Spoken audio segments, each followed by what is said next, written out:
Hello my friends, and welcome back to another video.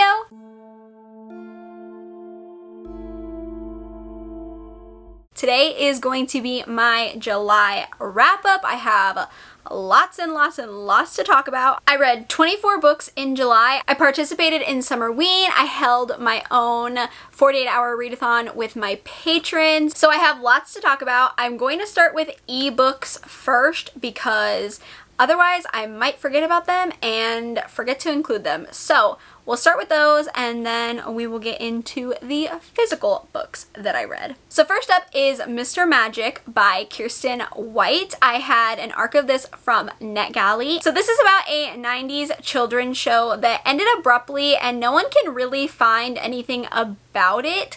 But a podcast is kind of bringing the show back and they're hosting a reunion episode including some of the kids that were actors on the show. This is by the same author who wrote Hyde, and Hyde was a super disappointing book last year. I remember a ton of people hated it. Personally, I didn't think Hyde was that bad. I gave it 3 stars. This one I'm giving 3.5 stars. I liked it better than Hyde just based off of the plot alone. I liked the 90s nostalgia. I liked the creepy children's show aspect. I think the biggest problem with this book is it's super confusing and hard to follow.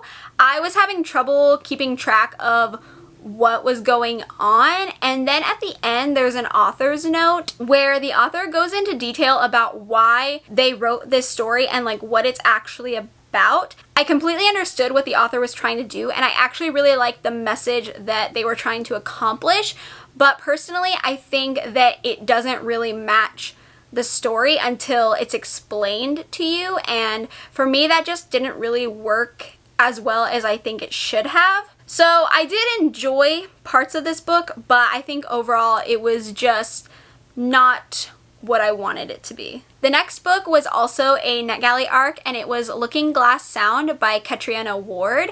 And I've had kind of a love-hate relationship with this author and their work. I absolutely loved The Last House on Needless Street. Sundial was just okay for me. Little Eve I did not like at all, so I was a little bit hesitant about this one, but I'm actually giving it 4 stars. So this story is about the main character Wilder, who is writing a book about his summer in this vacation town called Whistler Bay with his friends Nat and Harper, including this killer who was in Whistler Bay. So this story is very odd. It's very confusing, which I feel like is pretty much the MO with this author, and I really enjoy this author's writing. I think that it just really works and it's very interesting and different and unique. I was very intrigued the whole time while reading this one. The ending I do feel like gets a little overly complicated. I feel like it didn't need to go as far as it did. I think it was just a little too much and a little too kind of chaotic and weird. But that being said, this is definitely my second favorite book by this author now. Needless Street is obviously first place because that one was a 5-star. But I think this one was actually a lot of fun and very interesting, and I did overall really like it. Next up was Empty Smiles by Catherine Arden. This was the 4th book in the Small Spaces Quartet. I also read book number 3, but I physically have book number 3, so I'm talking about book number 4 first. I read this for my Camp Horrorween readathon with my patrons, and I absolutely love this series. This is the final book, and it was the kind of big showdown with the characters. It's probably my second favorite out of the 4 as well. I really enjoyed it. I liked how everything concluded. I liked the ending, and there's also like really creepy clowns in this one, and I hate clowns, so that was a fun little addition that I enjoyed. So overall, I had a blast reading this series, and I just am so sad that it's over because it was just so fun. For Empty Smiles, I am giving it 4.5 stars. And then lastly, for the ebooks, we have Sea of Tranquility by Emily St. John Mandel. I read this for the vlog I did where the patrons picked the books that I read, and this was Katie's pick, and it's definitely out of my comfort zone. It is a sci-fi time traveling book with multiple POVs, and I'm not the best with sci-fi. I just feel like I'm never really good at it, and this is a little bit more on the literary side, so it feels like a literary sci-fi book, which kind of just made me feel like I didn't know what I was reading. But I actually did really like how everything came together, and I feel like it wasn't the worst sci-fi book that I could have read. I do think because it dealt more with time travel, it was a little bit easier for me to digest. It is a lot of time travel, and it does kind of go into the more science aspect of time travel, but I think overall I did like it, and it was a quick read, so I'm giving it 3.5 stars. Okay, now for the physical books I read. First up is Thicker Than Water by Megan Collins. This was an ARC I received from Atria, and it came out the 11th of July. So this thriller is about these sisters-in-law, and the brother to the one and husband to the other gets into an accident and ends up in a coma. While he's in a coma, they find out that he is the #1 suspect for his boss's murder. So while he's in the coma, they decide to investigate to find out who actually did it. I'll be honest, I actually don't really remember reading this. I very vaguely remember how it ends. I don't think it stood out that much to me, and it was just kind of an okay book. I believe I read The Family Plot by this author as well, and I think I gave it around 3.5 stars, which is actually what I'm giving this one as well. I'm giving this 3.5 stars. I just feel like it's not that unique of a thriller, and it was pretty predictable, and I just felt like it didn't really do anything special, and again, I don't really remember anything, so unfortunately I just don't really think this one was quite for me. Next up, I'm going to talk about the books that I read for Summerween. I have a vlog where I vlogged everything I read for Summerween, so if you want to see more in-depth reviews and in-depth thoughts, I will have it linked down below. So for the prompt to read a manga, graphic novel, or novella, I ended up reading PTSD Radio Volume 3. If you remember, I've been reading and absolutely loving this series. I think it is so creepy and so eerie. The artwork is just so phenomenal. It reminds me of Scary Stories to Tell in the Dark and kind of mixed with The Grudge a little bit. It's a short story collection, but the stories do kind of connect. I will say this is probably my least favorite of the 3 that I've read so far, but that being said, I still absolutely love this series, and it's a 5-star series from me all around, so I really enjoyed reading this one. Next up, I ended up sneaking in this manga because I had time to read it and I kind of wanted to get it in during Summerween. So I ended up reading Blood on the Tracks Volume 13 by Shuzo Oshimi. I feel like everyone knows that I am thoroughly obsessed with this series. I've been reading it for a while now, and I can't stop raving about it. There's not a ton happening in this one, but you can tell that it was more about the setup for what is going to come in volume 14. So I still love this series with my whole heart, soul, being, and it's a 5-star series from me, and I do not rate manga individually. I rate them as a series just because it's easier for me. So this one will be getting 5 stars because I think the whole series is a 5-star read. The next book I read for Summerween was The Saturday Night Ghost Club by Craig Davidson. This was for a book set in fall. I ended up reading another graphic novel for set in fall because this one doesn't really take place in fall, so I felt like I was cheating a little bit. This book is set in the 80s, and Jake befriends these 2 new kids in town, and his Uncle Calvin is a little odd. He's into the occult and conspiracy theories, and he invites the kids to join this Saturday Night Ghost Club where they go around town and kind of look into urban legends and ghost stories. So I really expected to like this, but it's not quite what I had in mind. I knew it was on the lighter side of horror, but to me this was like not horror at all, in my opinion. So I think I expected a little bit of a different story. This is more of like a coming of age with like a hint of mystery involved. Unfortunately, I was able to predict what was happening, and I kind of saw it coming before it was revealed, and it just was a little bit disappointing to me. I know a lot of people love this book, but I think I just wanted it to be something else. So I am giving this 3.5 stars. Because Saturday Night Ghost Club wasn't as fall as I was expecting, I ended up picking Sheets by Brenna Thumler for the set in fall prompt. This is about Marjorie, who is 13 and runs her family's laundromat. It's also about Wendell, who is a ghost, and the two end up meeting. It's a very cute story. It deals with loneliness and family, and it was just really, really sweet. I'm so sad that I put this one off for so long. I really want to get the second one because I just think that this was so sweet and just like a really easy, beautiful read, and the art is absolutely gorgeous.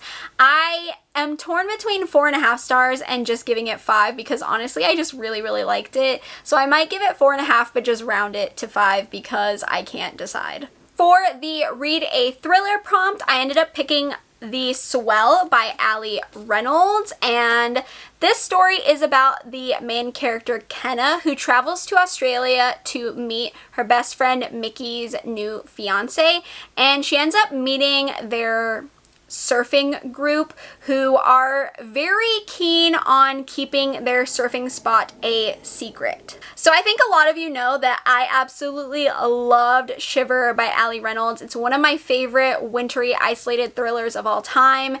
Unfortunately, this one just didn't really work for me. I think it's because the stakes just didn't feel high enough.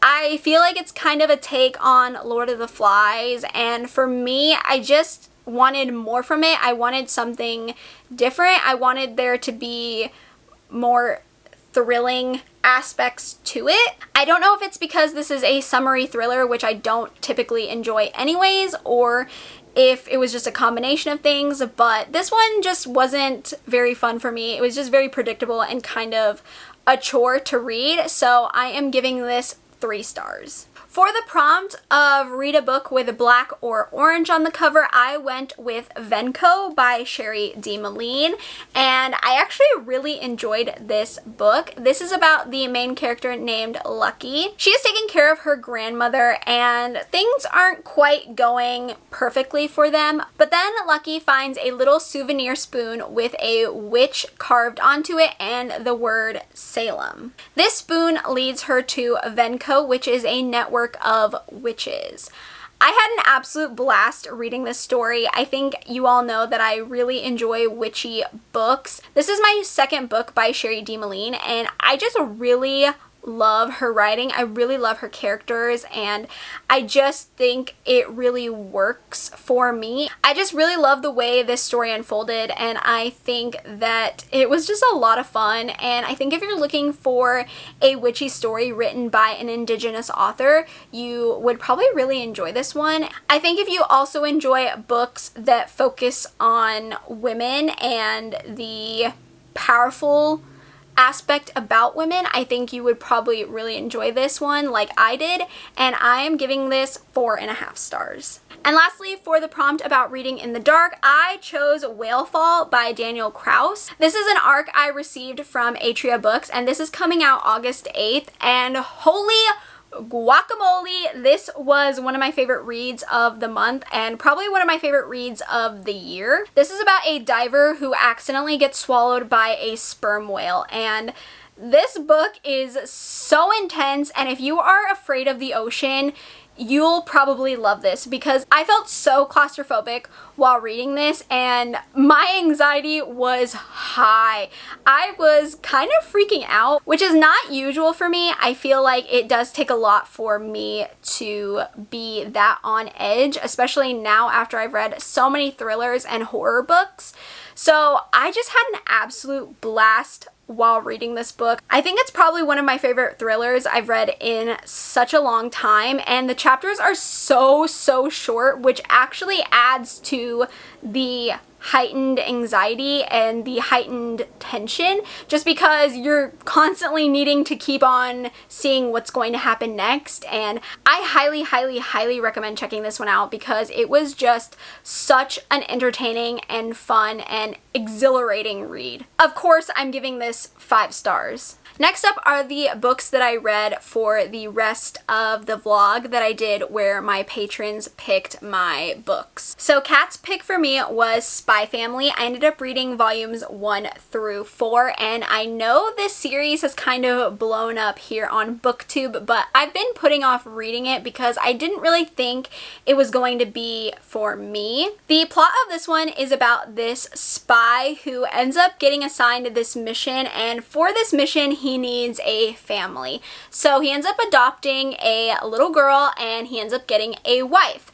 However, he does not know that the little girl that he adopts is a mind reader and the wife that he gets is an assassin. So the only one that knows really what's going on is the little girl Anya, who is a mind reader, so she knows that her mother is an assassin and her dad is a spy. But everyone else is in the dark. This was actually such a cute and funny and just hilarious manga. I am so surprised I enjoyed it as much as I did. I really didn't have high hopes.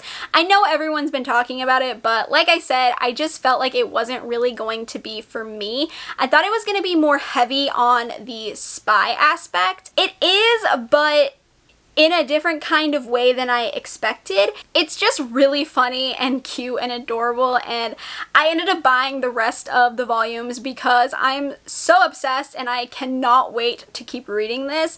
I'm giving the series as of right now a tentative 4.5 star rating. The next one was recommended to me by Jacqueline, and it was Neverwhere by Neil Gaiman. So this story is about the main character Richard, who ends up finding this girl bleeding on the sidewalk, and her name is Dor. Richard ends up getting roped into the situation that Dor is currently involved in, and he finds out that there is a city called London below under London. So the only Neil Gaiman I've read was Coraline, and I really liked Coraline, probably because I'm absolutely obsessed with the movie and I've seen the movie so many times. It's one of my favorite movies of all time. So I am not really familiar with Neil Gaiman's other work. Unfortunately, I felt like this was just a little too fantasy forward for me. I felt like I got thrown into the story with little to no explanation, and in the end, you really don't get an explanation for anything. And I think for someone like me who just doesn't read a lot of fantasy, getting thrown into something that feels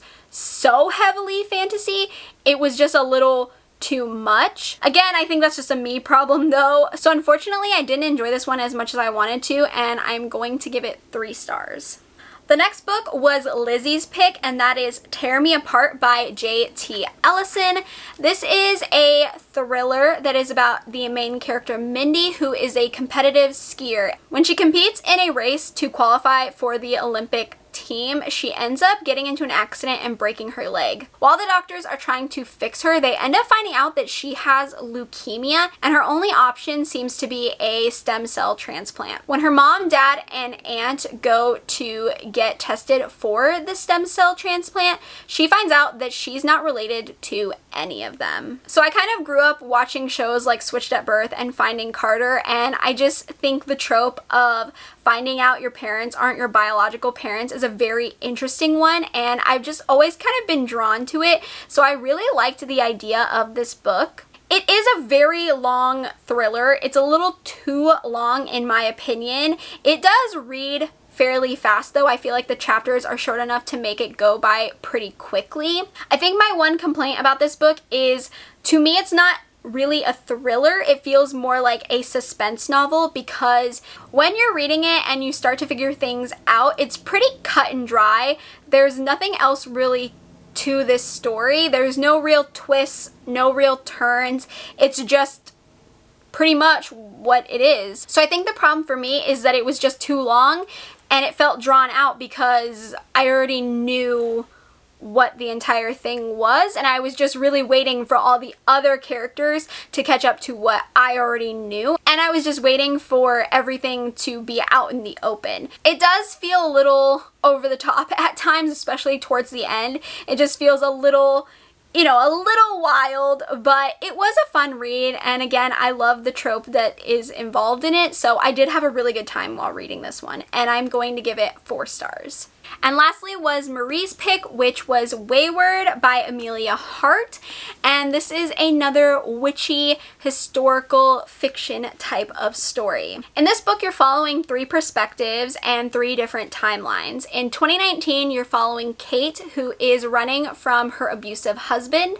In 1619, you're following Altha, who is on trial for being a witch and the murder of a man in town. And lastly, you're following Violet, who is in 1942, and she's basically just stuck following societal conventions even though she doesn't really want to, and she has to follow her family's wishes. So the whole book, you're following all 3 women and their stories and what's happening with them and the situations that they end up going through, and you learn how they're all 3 connected. This is definitely a witchy story, like I said, but it's also a story of how powerful women are and the things and situations that women go through and how they overcome them and how resilient they are. And it was a very beautiful, beautiful story. I will say that I found Kate and Altha's POVs way more interesting than Violet's. Violet's wasn't as interesting to me until the very end, and when everything kind of came together, I definitely enjoyed it a bit more, but the majority of the book, I did favor Kate and Altha. It did read a little slow at times, probably due to the historical fiction aspect, but overall I did enjoy this book. It does have a heavy focus on pregnancy, which isn't my favorite kind of topic, and it did feel a little too much at times just for me personally, but I enjoyed how the story ended. I enjoyed how all the 3 women ended up being connected, and overall I just really enjoyed this book, so I'm giving it 4.5 stars. These next 3 books are part of the Camp Horrorween readathon that I did with my patrons, so I read these alongside Empty Smiles. So of course I ended up reading Dark Waters by Catherine Arden, which is book 3 of the Small Spaces Quartet. I already told you that I read book 4. This one has to do with the Vermont version of the Loch Ness Monster, and it kind of has a focus on the character Brian. This was probably like my least favorite of the 4 books, but that being said, I didn't dislike it. I'm still gonna give it 4 stars because overall, I just really enjoy this series. I think it's a lot of fun. It's super creepy for a middle grade horror series, and just because this one's my least favorite doesn't mean that I didn't enjoy it. I just enjoyed the other 3 a little bit more. But that being said, I'm giving it 4 stars, which is the same rating I gave Dead Voices. So I did enjoy Dead Voices just a little bit more than this one, but overall the whole series is great and it's a ton of fun, and I'm glad that I finally finished it. Next up, I read The Honeys by Ryan LaSala. This is a YA horror, and this is about the main character Mars, who is gender fluid, and his twin sister just recently died a horrific death. To get more answers and closure on their sister's death, Mars ends up going to the Aspen Conservatory for this summer camp that their sister ended up going to every summer. They kind of want to get to know their sister's friends, the Honeys is what they call themselves, and kind of see how their sister was acting in the last few days of her life. This is a fever dream of a story. It feels very surreal and kind of like vivid. It's very weird, but I don't know how to explain it really because it's more something you just need to read to understand what I'm saying, but it's a really interesting story and I actually really liked it. I wasn't sure when I was reading it how much I liked it because it felt so... It kind of felt all over the place and like I couldn't pinpoint what the book was trying to do.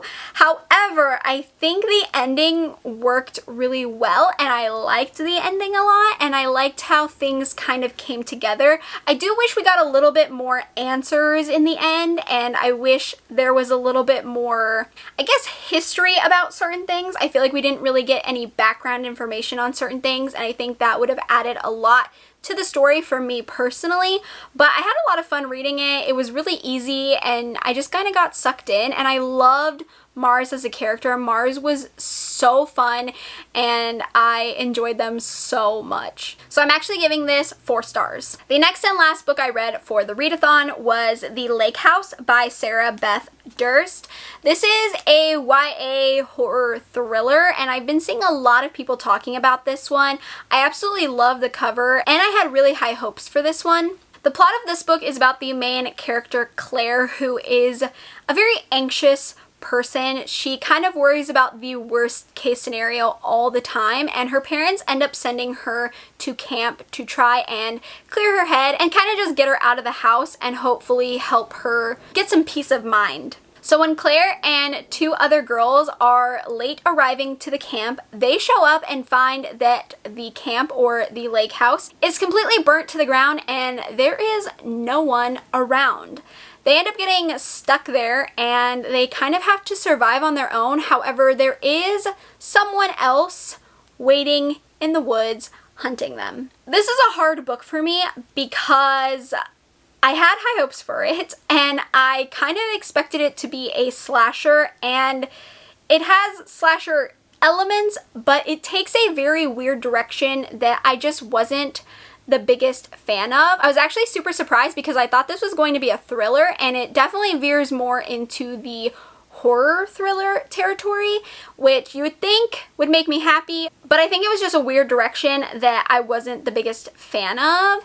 It feels more like a survival story than it does anything else, and I don't know, a lot just doesn't really happen, and when things do happen, it's just not really what I wanted. I will say the saving grace of this story, and really why I did enjoy it overall, is that I love Claire and the other 2 girls. Their friendship is just so sweet and cute, and I was actually really rooting for them because I really just liked them, and I liked the way they supported each other even not knowing each other that well, and I just really liked them a lot. They really made the story for me, and if it hadn't been for them, I probably would have hated this. So I'm kind of torn. I'm stuck between a 3 and a 3.5 right now. It wasn't the best story. It was kind of forgettable and just not what I wanted it to be, but Claire and the other 2 girls were just, they were really what made the story for me. Next up is another 5-star read and another one of my favorites of the month, and this is the new Lisa Jewell, None of This Is True. I had an arc of this from Atria. This is coming out August 8th, and this blew my mind. I absolutely love Lisa Jewell, but I have been waiting for a 5-star read from her for so long. I am so happy that this was the one that I got to give 5 stars. So this story follows Alex and Josie. They are birthday twins. They have the same birthday. They are both turning 45 on the same day, and they actually meet each other in the same bar to celebrate their birthday. Alex is a podcaster, and Josie ends up offering an idea up to Alex to use Josie as the next person to do the podcast about. Josie tells Alex that her life is turning around and it will make for a great podcast. However, Alex kind of gets roped into Josie's life, and there's some interesting things going on. I know a lot of people are tired of the podcast element to thrillers, but honestly, I really enjoy it. I really like it, and I'm not bored with it. I think it's a lot of fun, so that didn't bother me. Also, I feel like the podcast element is a little bit different in this book because there's a podcast element, but there's also like a Netflix element, and I thought it was very unique, and I was pretty invested and intrigued by it. I also thought it helped add like little breadcrumbs of there's something coming up, so get prepared. This isn't the most twisty book of all time. Like, I'm not saying this thriller is like the twistiest thriller of all time. However, it's just wild. There's just a lot of wild things going on, and it kind of just gets more wild as you read, and it just is like a lot. Like, it's just a lot. Every character just has so many things going on, and when you put them together, it's just kind of overwhelming, but in a really fun way. I think if you enjoyed A Simple Favor, I've only seen the movie with Blake Lively and Anna Kendrick, so I can't say that about the book.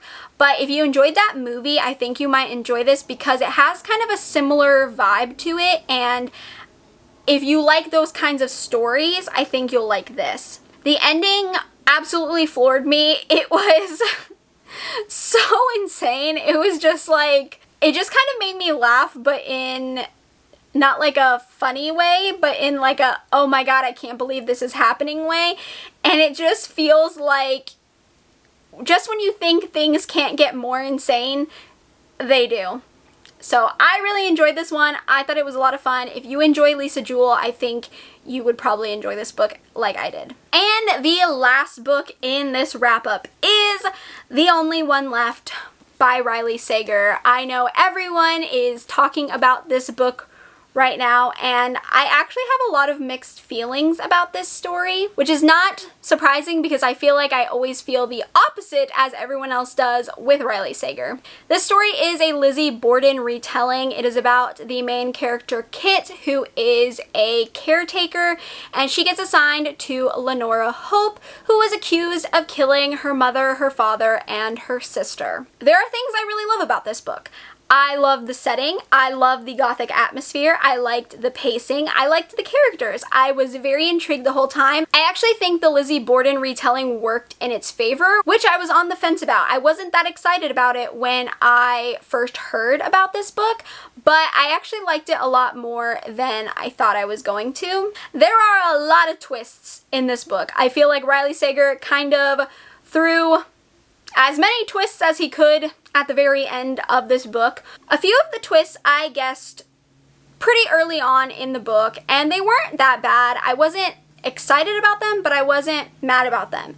And then this big twist happened, which I thought was the final twist, and I was super into it. I was so excited. I thought it was incredible. I didn't see it coming, and I was so pumped. However, in the last chapter, Riley Sager pulled out one last final twist, and it was the one twist I didn't want the book to have. I guessed it in the first few chapters of this book, and I said, if this twist happens, I'm going to be furious, because I feel like it was very predictable and pretty obvious, and I've seen a ton of thriller books do this similar twist. But for me, this specific twist felt random, and it felt like Riley Sager just did one last twist just to do it, and I wish he hadn't, because I think the book would have been better had he ended with the twist that I thought was the final twist, because it was a better twist in my opinion.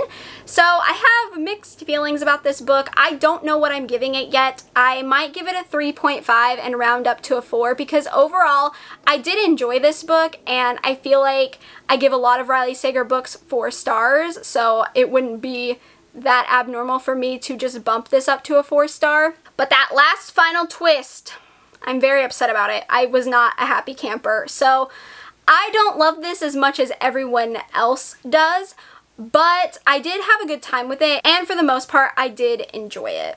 Alright, my friends, that does it for my July wrap-up. I tried to be as fast as possible. Hopefully this video isn't a million years long, but please let me know if you've read any of these books, if you agree or disagree with me. Let me know if you are looking forward to any of these books. Let me know what your favorite and least favorite reads of July were. I would love to know how your reading month went in the comments below. If you enjoyed this video, please give me a thumbs up. That way I know you enjoy my wrap-ups, so I can keep providing them for you in the future. If you haven't already, feel free to subscribe to my channel. I also have a Patreon linked down in the description box. We can become friends, talk about books, horrifying books, thrilling books, romance books, manga, all that good fun stuff. And with that being said, I hope you are having a great day, night, morning, afternoon, wherever you are, and I will see you in my next video. Bye!